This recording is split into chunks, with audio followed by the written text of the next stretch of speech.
Oh, I'm sad. Are you thinking about the Katzowitz V Sidler case again? Yes, it upset me to think of what happened to Isador Katzowitz. But that case was argued and decided in 1969. It is time to move on. So you are familiar with that case? Yes, but only because you talk about it all the time. Isador Katzowitz was a director and stockholder of a close corporation that included his colleagues Jacob Sidler and Max Lasker. Sidler, Lasker and Katzowitz made up the Solbern Holding Corporation's board of directors. Do you recall what Solbern's purpose was? Yes, it was organized in 1955 to supply propane gas to the other corporations controlled by those guys. Those men had been engaging in corporate ventures for 25 years until 1956 when Jacob and Max decided they were done with Katzowitz and teamed up against him. He probably did something to deserve it. Max and Jacob sent him a notice about the upcoming directors' meeting.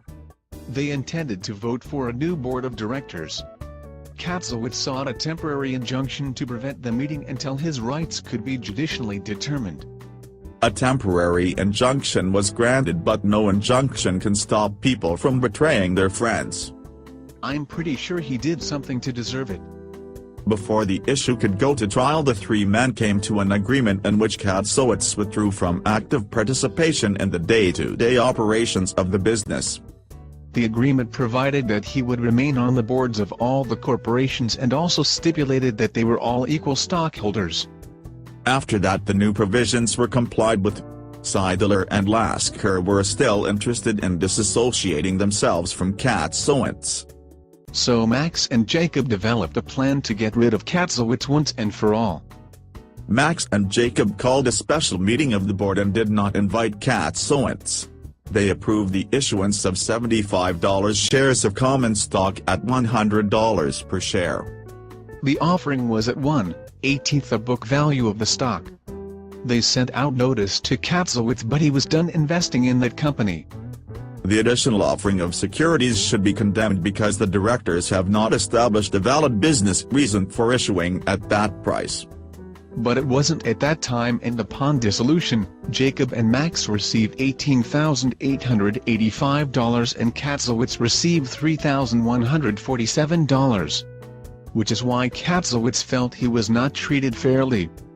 The courts ruled in favor for Katzowitz in the end, but nothing could repair their decades of friendship. It is probably Katzowitz's fault. What can people take away from this case?